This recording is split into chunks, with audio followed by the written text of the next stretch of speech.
18 दिन पहले नैब ने साबिक डीजी पार्क्स कराची लियाकत कायम खानी को गिरफ्तार किया था। उनके घर की तिजोरियों से मुल्की और गैर मुल्की करेंसी, प्राइस बॉन्ड्स, जेवरात और सोने के सिक्के बरामद करने का दावा किया गया। साथ इल्जाम लगाया गया कि लियाकत कायम खानी ने बाग इब्न कासिम की जमीन की गैर कानूनी अलॉटमेंट की और करोड़ों रुपए के गैर कानूनी असासे बनाए।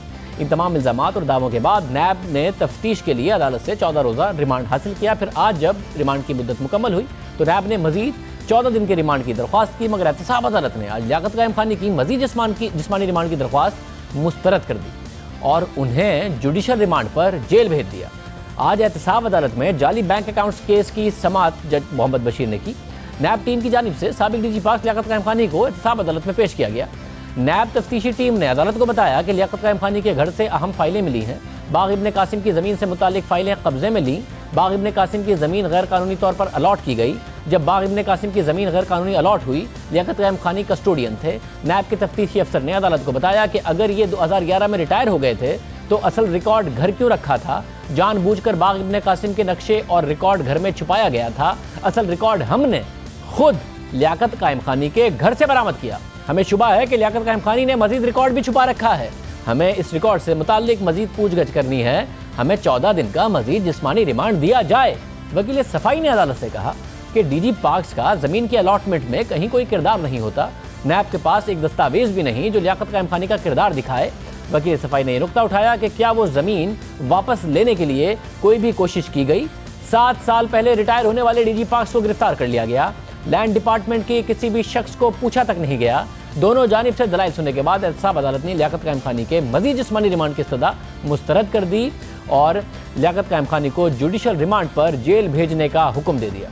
गुज़िश्ता रोज़ नैब ज़राए से यह खबर सामने आई थी कि लियाकत कायम खानी ने घर से बरामद अक्सर अशिया की मिल्कियत मानने से इनकार कर दिया है और कहा है कि उनके 8 भाई हैं, सब मुश्तरका ख़ानदानी निज़ाम में रहते हैं।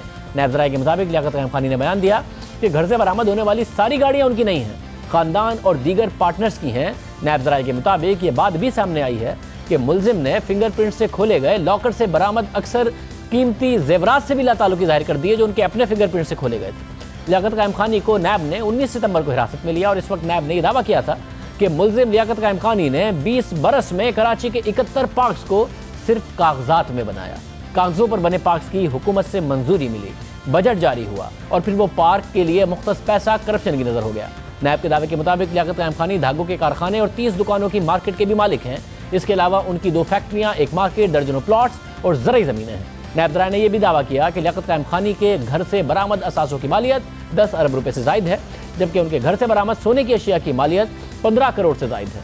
उनके घर से बाग इब्न कासिम के फंड्स की फाइलें भी बरामद हुई हैं। लियाकत कायम खानी के गाड़ियों की मालियत 5 करोड़ से जायद है। नैब ने लियाकत कायम खानी को जाली अकाउंट्स केस में गिरफ्तार किया, मगर जब नैब ने उनके घर पर छापा मारा तो उनके घर से करोड़ों रुपए मालियत का सामान बरामद हुआ, जिसके बाद नैब ने की तरफ से मजीद तहकीकात का दावा किया गया था। अलबत्ता आज जाली अकाउंट्स केस में उन्हें अदालत में पेश किया गया, जहां अदालत ने मजीद जिस्मानी रिमांड नैब को नहीं दिया। अब देखते हैं कि ये केस आगे कैसे बढ़ता है।